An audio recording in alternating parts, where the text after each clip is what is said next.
มาเด้อพี่น้องเด้อพอดีเลยวันนี้มาเฮ็ดเวียกบรรยากาศก็ดีดี เอ้ยไงอันนี้นะ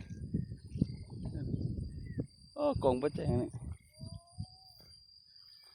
อยู่ทุ่งไร่ทุ่งนาคือเก่าอยู่ไกลไกลอยู่กลางไฟบ้านเจียงใจทั้งขังหงคำผู้ใดท่านก็มาซอยเด้อเกิดบรรยากาศบ้านเฮาก็สำนี้แหละทุ่งเพียงทุ่งสีแขวงลงน้ำทางโอ้ไม่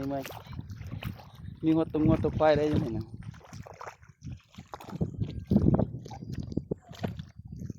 ตอนนั้นก็เขาเห็นเริ่มฤดูการเฮ็ดให้ฤดูการเฮ็ดหน้าได้เดี๋ยวนี้เอ้ยไง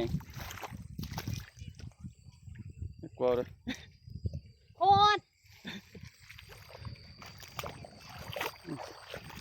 กำลังเฮ็ดวันกลาง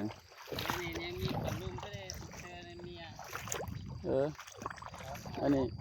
ไอ้เคยจะได้ไม่วะไม่มาไว้วะไปไหนไม่วะโอ้ภาษาชิวเอาเลยบุมีเฮงบอกเอาไปลง YouTube ได้นี่นะ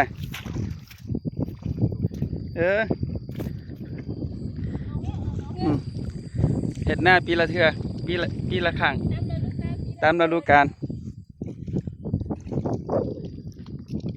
บ่เป็นหน้าเฮาเด้อ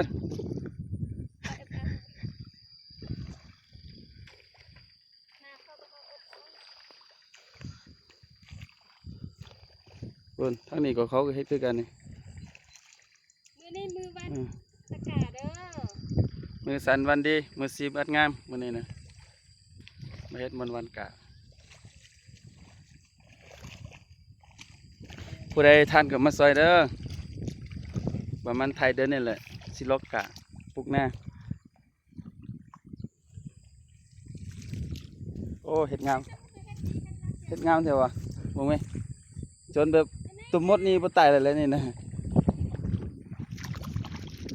มาได้พี่น้องเด้อสำนีก่อนเฮ็ดเวียกเฮ็ดงานก่อน